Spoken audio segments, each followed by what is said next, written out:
What's up, everyone, and welcome back to another episode of the Agents to Owners podcast. I am super excited to reconnect with Miss Meredith Messenger today. She is a fractional COO and CHRO president, founder of InsureGood out of Hartford, Connecticut. Meredith, welcome to the show. Thanks for having me. I'm so excited. It's great to see your face, and thanks for having me here. I am so excited to see you and to like I said, reconnect with you. It's been a long time. Super excited to get into what you're doing, as we were just talking off air a little bit.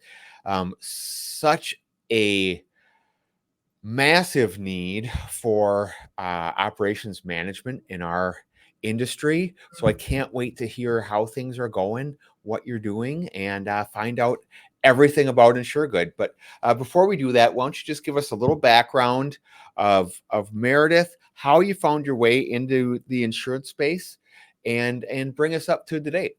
Sure. All right. So I don't know how far back we want to go, but I'm from Hartford, Connecticut, as you said. And Hartford used to be referred to as the insurance capital of the world. For those of you who don't know, Travelers is located here, Aetna, Cigna, all the players, right? And so naturally, my parents worked in insurance. They worked for Phoenix Mutual that was later bought by Steam Boiler bought them. I don't know. Anyway, someone bought them. And my dad worked for years for Travelers Insurance. So I grew up saying I will never get into insurance ever. And here I am in insurance. And that was an accident. So I actually started my career as a teacher.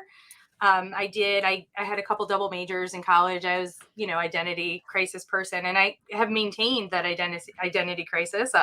Been all over the place, lots of roles, lots of industries, lots of things. And it kind of feels like all of that experience maybe felt random at the time, but all led up to what I do now, which is pretty cool. The universe speaking to me kind of thing, right? So from teaching, I went to work for tech startups, and that was fascinating because that's the sort of organization where you're working for people from McKinsey, Accenture, that would have been, 1,000 levels ahead of you in any normal business. And so you have an opportunity to really learn from some pretty brilliant minds. But it also teaches you how to hustle because there's no money. So you're selling, and there could be weeks where people getting paid depends on whether or not you can get people to pick up their phones or whether you can get people to sign proposals. So I did that. I went through a couple of acquisitions with those firms. I worked for some digital marketing firms when the internet was new, and people were still figuring out what to do with it. I worked on the Hartford AARP program, which is a digital acquisition program at the time, which was revolutionary. So it's kind of where I got some of my marketing and my ops experience was in that role. And I kind of was pretty strategic coming out of that and said, well, I really want to work for a big company. I really think I should have that on my resume. And that's how I landed at Travelers, which is where I learned management consulting. I traveled around the country and helped their partner agents with M&A work, training, business planning, strategic sales initiatives, ops stuff. So everything on the business side, not so much the policy side of the business or the underwriting side of the business. And that was still a hole for me. And then I went to work for Hanover, where I was a marketing rep, and then I ran their field sales team for the Northeast.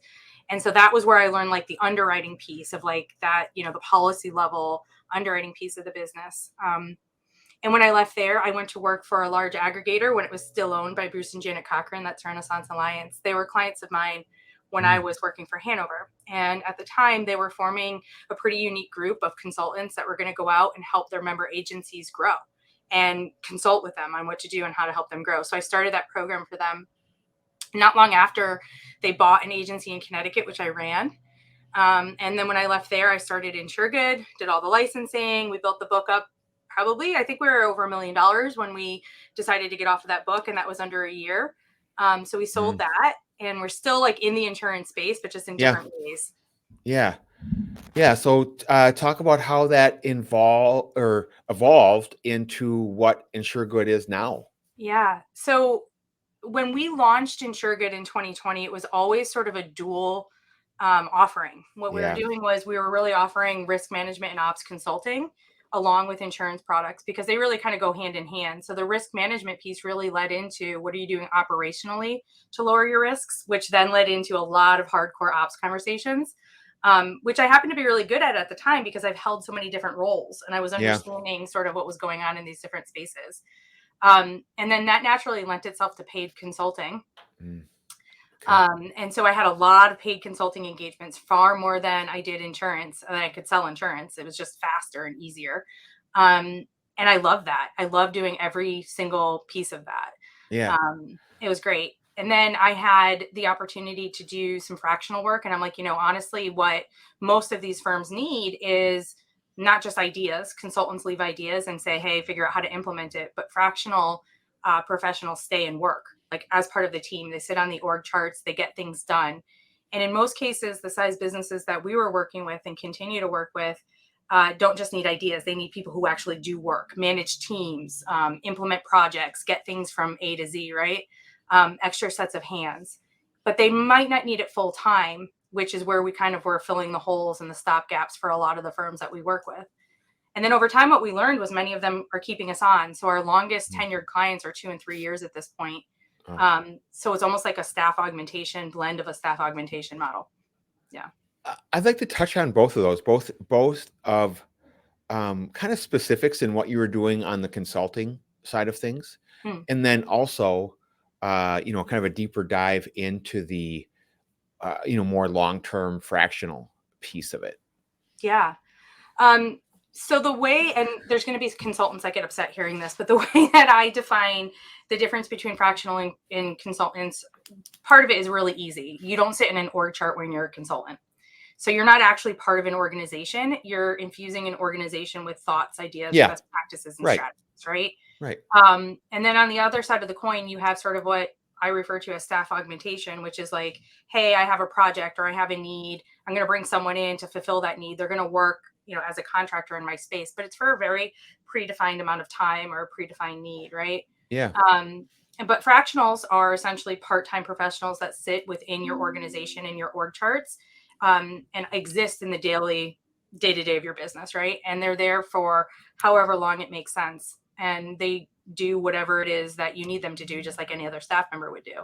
So it's a very cost-effective way to infuse your organization with leadership or management or even just day-to-day work that you need done. So let's kind of dive into that. You come into my office as a fractional COO, and what's the process from there? Obviously, you're gonna need to get to know my operation, get to know my people before you can start diagnosing and fixing any problems. So let's talk about what that looks like. Sure. So I think just to take a step back, there's different models for this. The way that we've designed our firm is really unique in that we bring a small, what I call a pod structure to our organization. So depending on who you have on staff, we design a pod.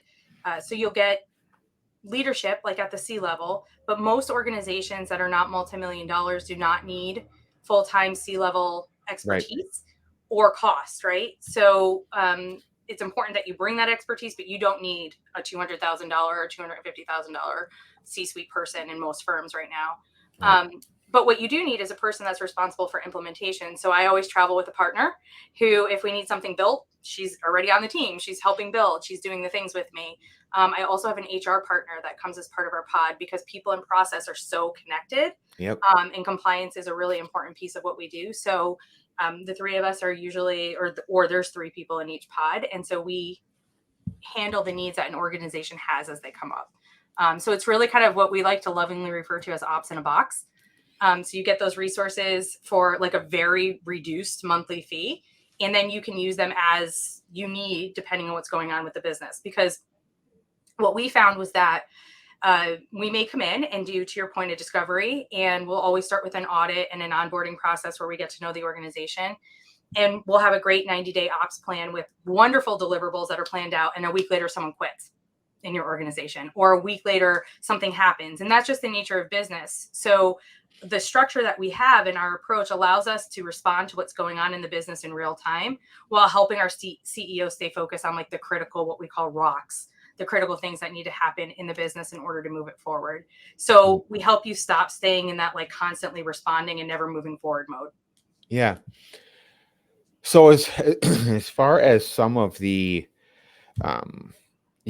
work that you're doing in that circumstance, you just come on and someone quits, is part of your role, would it be, I suppose, and it differs with with every agency and business, would part of your role be to help to hire? Yeah. And Yeah. help to hire. And I'd imagine as part of discovery, you're going to thoroughly go through what the processes are, right? Yeah. And honestly, I think a big piece of what we do is not just going through what exists, but what works and what doesn't. And what best practices we can bring in. I mean, in the last year, we've hired over 50 people with an 80% retention rate. And so we've got a really solid process as people who have gone through it numerous times.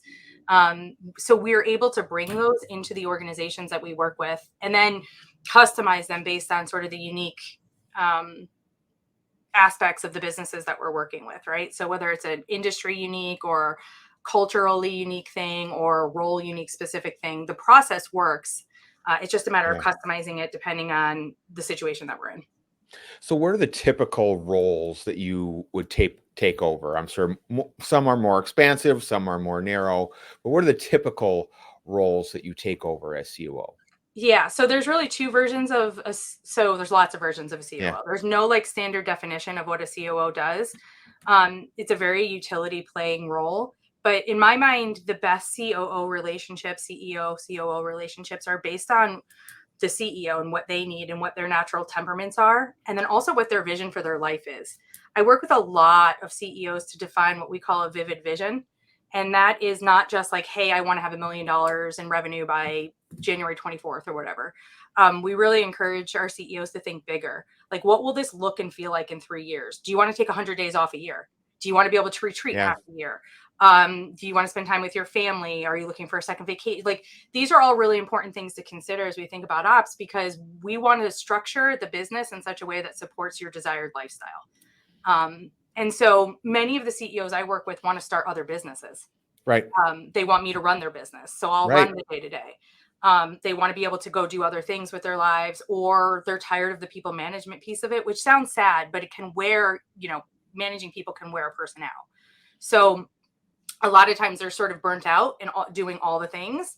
And they know that in order to keep the business moving and running, they need to bring in someone to support them. Yeah. To me, when I think operations, I think what I would want is you take the entire operation, the entire service operation side, the entire HR role side. That for me in my business would be massive. If I could take that off my plate, that frees me up for my marketing, training, maybe some coaching. That's the way that I would look at it. But again, I guess that comes back to what kind of life do you want to lead in operation. But I think that's probably true for a lot of us. Our passion is going to be in producing and marketing and growing, and not the service side. That's where most of our strengths are, which is exactly what a number two brings to the table. I'll handle all these other, make sure our processes are being handled, fine tune those, run the meetings, handle, be the counselor, all these sorts of things. You mentioned that this is oftentimes in a part-time role, and I have no idea what a position like that might take. And again, this varies from size of agency and existing operation, but I'm just going through a process right now to hire going to be my 8th team member. Roughly how many hours? I mean, we talking this can be done in 20 hours a week, you think? Or what kind of time frame typically does that? It can be all over, I would imagine. Yeah, and some of it depends on like how involved. Some CEOs want you to be client facing, some don't, right? So just depending on some of that, changes the hours. But typically I can't do a really good job in under 30 hours, 40 hours a month. So however that ends up floating, some weeks may be 20, depending on what's going on, some may be more. But to do a really good job and really stay attached to the business, there has to be a certain amount of time that's dedicated to it. On the smaller side, we have some engagements. I'm looking at my client chart. We have some engagements that are 25 hours a month, working more on process, more on documentation, playbooks, launches, things like that. So it's less client facing or less team facing, but maybe a little bit more involved on like the development side, what I would call the development side of the business. So it's really all over the place, but generally 40 hours is where we start. And that's for any of the resources. So it's 40 hours of HR, 40 hours of recruitment, 40 hours of leadership, whatever comes up that month, we handle. And it's interesting too, because I always, there's no science around how many hours are we going to need. But what we always say is we look at our 3-month run rates collectively with our CEOs and say, okay, so for 3 months we've been over, or 3 months we've been under. Let's talk about where we need to adjust or what's happening here, and just make sure that we're on the same page in terms of what needs to be done. And then we'll adjust, because on any given month, when something blows up, it could take 50 hours. But the next month could only take 20. And so we try to look at the average of the months and just make sure that, like, on average, we're spending the time that we thought we were going to. What does that look like for you to come into an existing business and, and if you are, taking over as the primary, person for that team, how do you integrate with a new team, and you're essentially, going to be their first report? The CEO really matters, and the communication plan really matters. It's a transition. And I think automatically we're thinking about the transition for the employees, but it's also a transition mindset wise for our CEOs. And we're still getting used to working with one another, right? And we're still understanding like sort of working styles. We do right up front, we do personality assessments. It's really important that I understand how to work effectively with the CEOs that I'm going into relationships with, and my entire team does as well. So we all kind of understand each other's working preferences somewhat going into it, but it's still a transition, and it takes time to really settle into what that looks like. There's a period where you need to build like trust and credibility, because this is someone's business. And just like in any other situation, the person who's been involved in this needs to have enough trust and confidence in the person that they're handing it off to. So typically we would develop a transition plan. And we would start with some of the things that are a little bit easier, or the things that are really broken that need immediate help, and sort of build that working relationship that way. And then slowly transition more of the major tasks over to us. That being said, I have some CEOs who hire us, and I'm like, okay, it's going to take about a month for us to like fully onboard. And they're like, no, this has to happen tomorrow, because they're so like, they're like so stressed. Like, they're like, no, like you need to come to the team meeting and you need to like run this meeting. And like, I can do that. We just need to make sure we're on the same page in terms of what you're comfortable with. So it's really all over the board. I have a process, but there are many CEOs who are like, tomorrow I want to take vacation and I need you to just make sure you can pick up the phone. I'm like, okay, we'll get it done. Like, we'll figure it out. But yeah, it's a transition period. Yeah, for sure. Yeah, for everybody. That's a good point. I guess I didn't think about it on my side, because, in my mind, I really like to try to take care of our people. And right now, obviously, I realize it's the same old adage. You take care of your team, they're going to take care of your customers. 100% agree with that. So we just like, we have a certain way. If we, as CEOs or people that have grown a business, you have a certain expectations of how your customers are going to be taken care of. We have a certain expectation of how our team is going to be taken care of. So yeah, that's a huge transition for both of us. Do you feel like you get a lot of pushback, or does your team get a lot of pushback from, from existing staff in an agency? We've worked really, really hard. We're a very culturally driven organization. So we work really hard to only work with, and we do walk away from a lot of business, firms that are really well aligned with our vision of how a workplace should be, the health aspect of it, and the treatment of employees. And so I think if we do a really good job right up front, we're pretty well aligned culturally with the organizations that we become a part of. But that being said, there are times where we're hired to clean things up. And what I mean by cleaning things up is like really fix things. And so there are challenging times when an organization is going through change. And I think a lot of times CEOs engage, particularly with me as a COO, because I can be that person when they're so emotionally attached to the situation. So that transition, that sort of like change management piece is an important value add that you get when you bring in a COO. It's not to say that we don't hold the same emotions or the same value for the team, but sometimes it's easier to be a little bit more objective Yeah, in these for situations, sure. and push our CEOs to be a little bit more objective in how we're looking at the business. Yeah.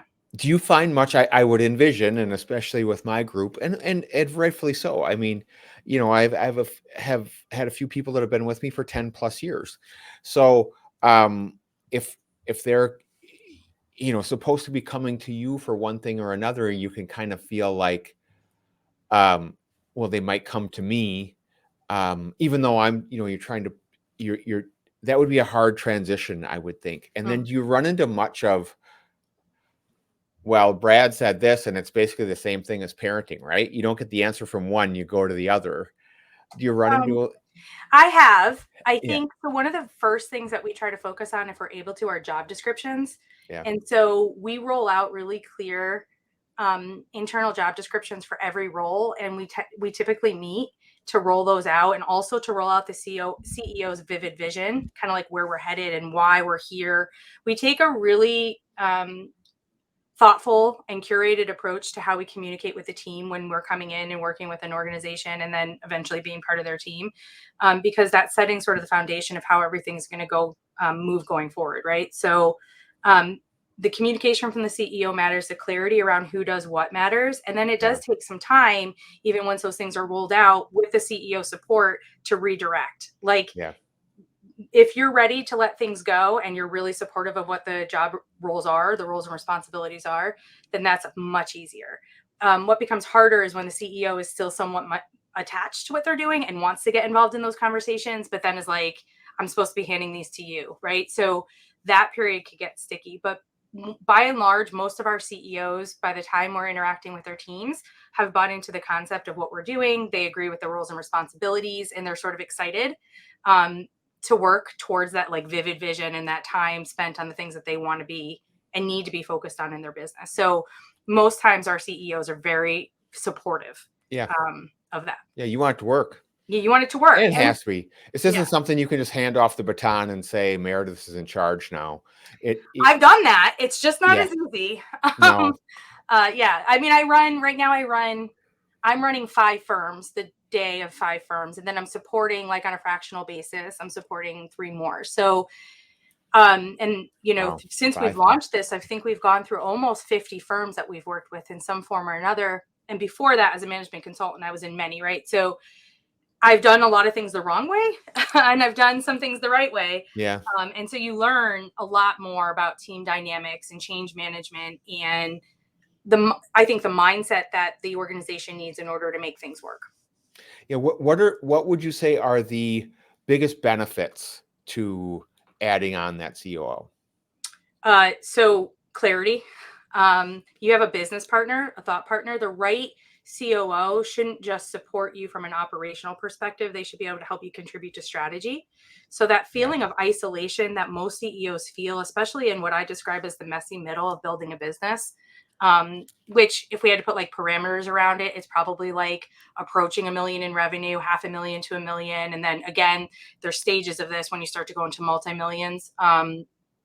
Different stages where you need different types of support. But by and large, most of the CEOs we work with feel very isolated and alone, in particular dealing with like people issues and team issues, right? So there's that. So you develop this strategic partner. I think the other thing just is peace of mind that you can go do the things that you really want to do. And I work a lot with CEOs to not apologize for wanting to do those things. Like, this is your business. You took the risk. You've poured your life into this. So the fact that you do want to take every Thursday off to golf is nobody's business but yours. But what you need to do is build that into the structure of your operation so that you're able to do that without the organization skipping a beat. Like, you design it that way, right? So teaching CEOs or helping them understand that they're in charge of building the business and the life that they want, and they don't have to apologize for that. There are other ways of thinking about business outside of how the insurance industry has framed it for so long. And so I think that's an important piece of sort of the whole process, is opening up your horizons to other things that you could be doing or that you want to be doing with your life and your business. Yeah. Well, you nailed it on the head there. For me personally, was something you've dealt with. and so I bought out this company in 2011, and I did realize pretty quickly that it can be kind of a lonely position because you can't share a lot of what's going on with with your team, and you realize, well, you are making all these decisions on your own, and a lot of it with people, and they're hard decisions. Yep. And so I did about halfway, maybe 5 years ago. I thought, you know what, having a partner might not have been such a bad thing. I mean, just to bounce ideas off Yeah. of and share with. So, and I think a lot of us are in that same position, and especially on the operations side, to me, the most challenging part of being a business owner is the HR piece. It's Mhm. hard, I mean, and it was hard. I didn't have a problem of letting people go when I know it was warranted, but even when it's warranted, very difficult. Mhm. So anyway, to have someone to share some of those things with and make sure that your thought process is solid would be extremely beneficial Yeah. for And I me. think the other thing too is just also knowing that there's backup for you. I think there's a lot of pressure. So I'm interesting in that my testing, my personality testing, and even the way it's like worked in my life is I sit very squarely in the middle of strategic and implementation.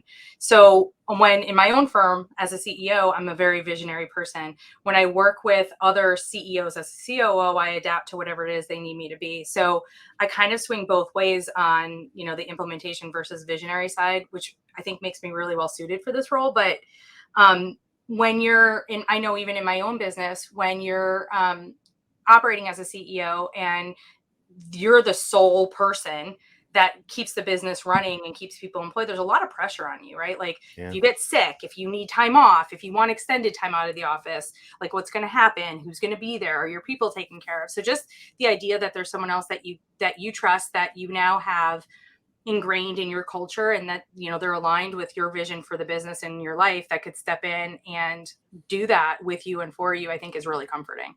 Yeah, huge. Let's talk a little bit about when you kind of made this transition into the fractional piece and how that's evolved, because it's really kind of taken off, I think, a Mhm. little bit, even to your own surprise. So let's Yeah. talk about what that journey's been like for you. Yeah. So I think it was, what is this, 2023? Yeah. Yes. It was only earlier this year Okay. that we fully made this transition. And I think we knew at the end of last year that the insurance side wasn't what we wanted like to completely focus on anymore. I Mhm. think, for us, I loved insurance. I still love insurance. I still believe in the agency model, but I felt like we could make a much bigger difference in this space, really infusing modern culture, modern workplace habits, building modern operations with agents than we could just in our own agency. And I think that was what was bringing me the most joy. And that was really the tipping point, was around, okay, like I had a huge infusion of cash coming in from these consulting gigs in early 2023. And I'm like, well, listen, I think I can have so much more of an impact doing this, and I'm happier doing it. And Yeah. I think that's the one thing that I want all of the principals to understand, is that it's okay to make choices that make you happy. Yes. Everybody feels it's such a stifling space, and I'm kind of on a mission in insurance agency world. I'm kind of on a mission to help people understand that your business can be what you want it to be. It doesn't have to be what it was like for your dad or what it was like for an established insurance agency 20 years ago. If you want an agency that produces $1 million in revenue for you, and you have a nice lifestyle business, but you travel half the year, that's amazing. Yeah. Everybody would want that, right? So it does not have to be the way it's always been. You get to decide, and we can build that together. That's the thing that brings me the most joy, is like, you have a vision.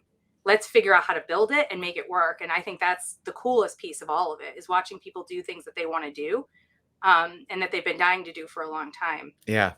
Um, so Before, sorry, I know you wanted me to like just kind of talk about what that transition was like, but no, before we get into that, I do want you to kind of define, because I'm curious, define modernizing the culture in the office. I kind of want to hear what yeah.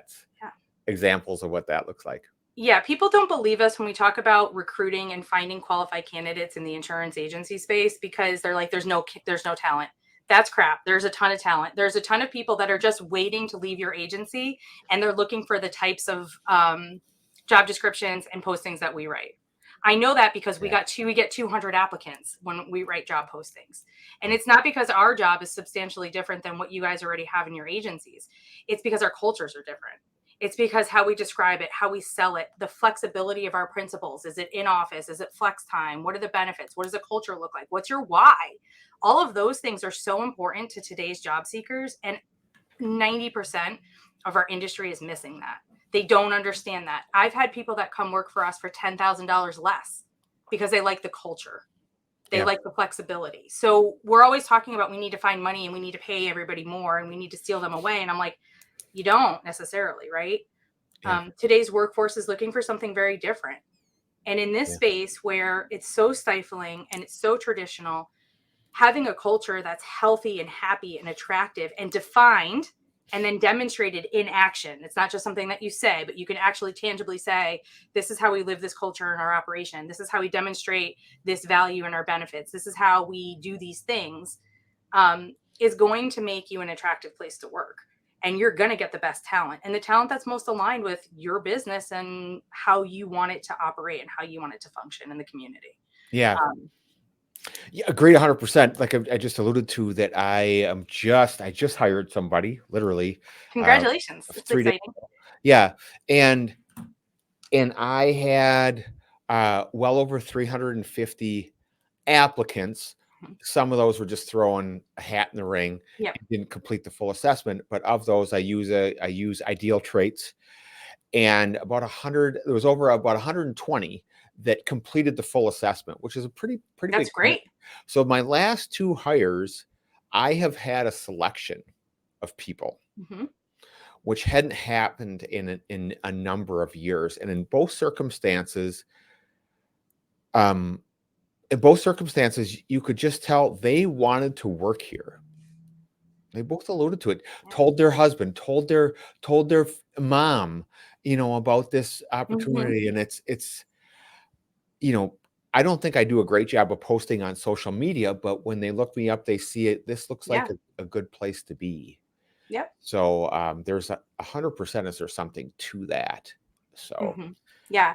And I think like the evolution on that now is like, so one of the agencies that we work with, the Shine agency, they have an amazing culture. Their values are very well defined. And we've been really working on, I mean, people are like, well, what does that mean? Culture's fluffy. And I'm like, it's not. Like, we have a goal of having 10 demonstrations of our culture in action throughout the organization that we can put on social media, that we could put on websites, that clients would say, yes, I see how you demonstrate that, right? And so we can define it and we can measure it. And so it's not fluffy when it comes right down to it. It's just a matter of understanding the influence that it has and then the desire sort of to define it and measure it and improve on it. Yeah. Okay, so let's jump back to you evolving. Sorry, I cut you off there. Oh, that's okay. Because it sounds like even though it's been less than a year, it's kind of exploded for you. Is that? Yeah, Is that it's over $500,000 in revenue. So yeah, and it's growing really quickly. We don't market. I would love to. I just bandwidth wise haven't.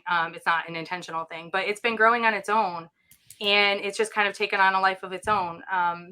I think our structure is different. I think our approach and how we care is different, but there's a huge need in the marketplace for something like this in a cost-effective way.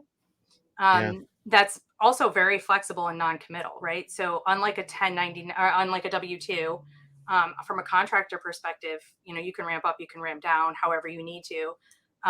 We also have hiring options. So there are some clients who love their people, like love our team, and we've been working there for a while, and they may have a full-time need. So our goal mostly is, if an organization grows, is to fill our seat with a qualified person and to have a good foundation for the new person coming for success. Like, it's set up for them, right? And that does happen sometimes, but mostly they hire our people. Yeah. Wow. Yeah. But so how many are on your team now? So we have 7 people on our team, and this is a mission driven thing, but our goal is to have 25 women that come through either our program or we place places by 2030, working as fractional resources and businesses that allow them the flexibility to do and live their life how they feel fit. Many of them are caregivers and they need flexibility in schedule, but they're very intelligent, very, very experienced and polished. And this gives them an opportunity to have a really great career that also enables them to do the things they need to do for their families. So that was always our mission. And it continues to be our mission. Yeah. Where this has happened so fast, like you said, you're part strategic and part implementation.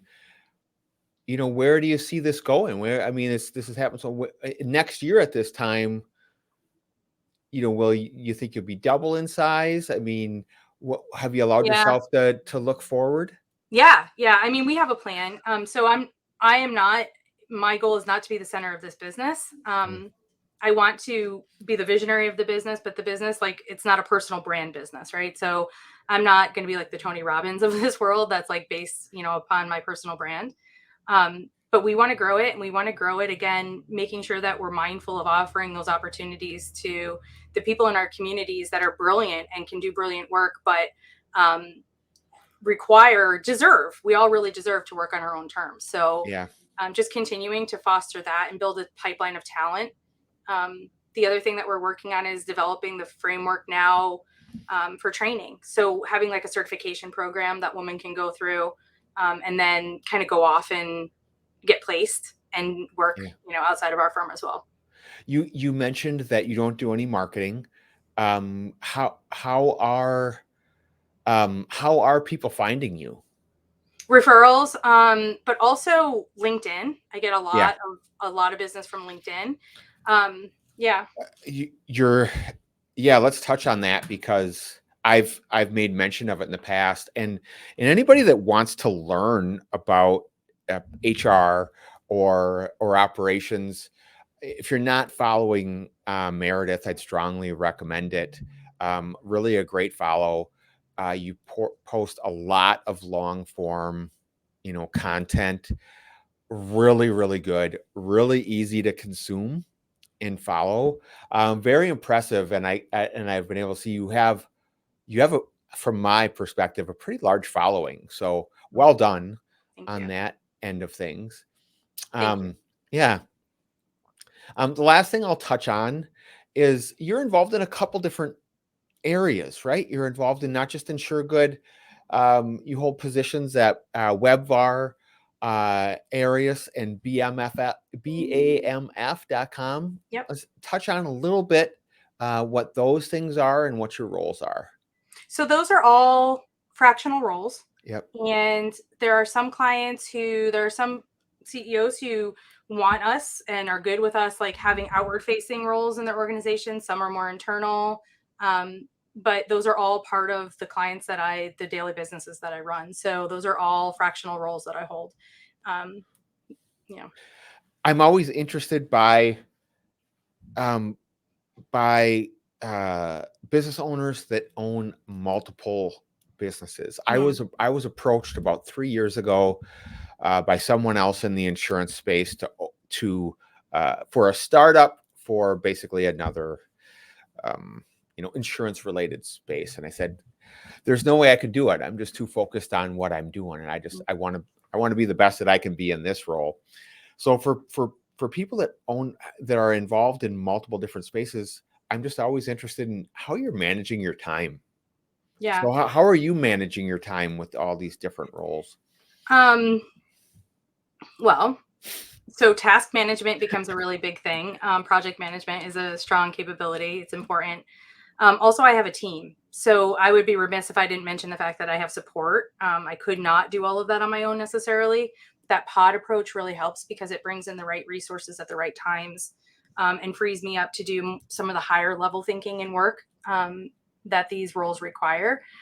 What I would say is that I've had CEOs hire me so that they could start other businesses, right? And go do other things and kind of some want to do philanthropy work. Some want to go do something different. But for me, in terms of how I manage those things, I actually think every time I get a new client is an opportunity for me to learn more about best practices and cross-pollinate those ideas, with the other organizations that I work with.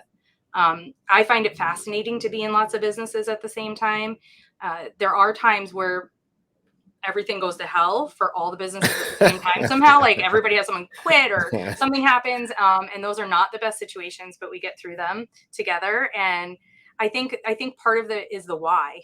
Like, I am invested in these businesses emotionally and professionally, and really attached to the success or the assertion of the potential that they have. And so for me, I'm very motivated because I'm part of these teams, and these teams rely on me, to help them and to function. And so for me, it's very motivating. We have really strong project management, like I mentioned, very strong documentation. And so like if I'm out for a day, someone on my team literally could probably pick up whatever is open that's urgent and finish it, because we're really good at that handoff. We've developed a really good internal ops process that allows us to do that. But I'm energized by being in lots of businesses. So yeah, I have one, and I know that your team is all remote, obviously. Yes. Correct. Mm-hmm. Something I struggle with, so I'm going to ask you as somebody on the operations side, as I grow again, and my team is becoming, we're kind of half and half. Half our team's in the office, half is remote. Our most recent hire is in Texas. The person before that was in Georgia. We of course have a virtual professional, and then we have our in-office team. What are ways that we can keep this group connected? Even though to me it's always been a challenge. I think I've gotten better, definitely more intentional about it. We're going to have we do a Secret Santa. We're incorporating everybody, and we're doing it early enough, so we have to mail something. What are some good ways, and I'm putting you on the spot here a little bit, what are some good ways that we can keep our remote workers feel like the team? Yeah, I actually think your situation is one of the most challenging, because it's what we would describe as a hybrid workforce, which is no one way. So you have some people who see each other every day, and you have some people who in person anyways don't get to see each other very often, or if at all, right? And so that can be really challenging, because the people in office have conversations that the people outside of the office maybe would have been a part of if they were there, but aren't, right? So culture is a big consideration for this. And so building into your culture, inclusivity, creating opportunities, and sometimes mandating opportunities for people to really get together. I love assigning project-based work to hybrid teams that force a collaboration between hybrid and non-hybrid people, because there's a reason, right? For them to get on the phone or on a call or work together. And the expectation is that they're going to be talking and they're going to be working on something together. So we do a lot of hybrid projects. And you mentioned something that I think is really important, which is intentionality.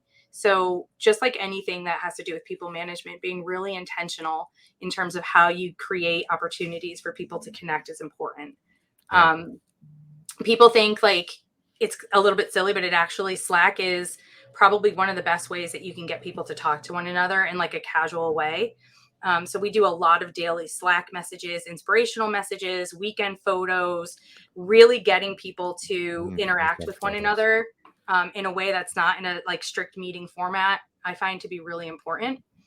But also having guidelines around what these different channels are for and when to use them, because if you're not careful, some of your insurance conversations that really need to be documented in your agency management systems or other places somehow get into DMs and Slack. And so that's not good either. So just having parameters around what we discuss and what channels, where documentation goes, I think is really important. But intentional project setting, intentional collaboration of departments that force people that are remote to work with people who are not remote on a regular basis is really important too.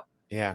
And then one other thing I would add, your meetings, have everybody lead a meeting.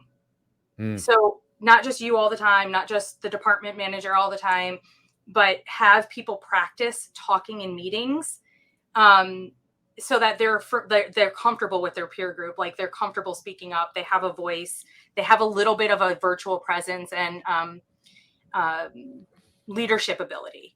And I think that's one place too that HR is really helpful. Coaching is really helpful, because sometimes you have someone who's maybe more introverted or potentially really quiet, and they're in a remote position, and getting them to engage can be far more challenging when you're virtual than when you're in person. And HR at least our HR team does a really nice job of coaching. We have like one-on-ones monthly, weekly in some cases. So we're constantly building those relationships and encouraging people to use their voice in ways that are safe. So I love that.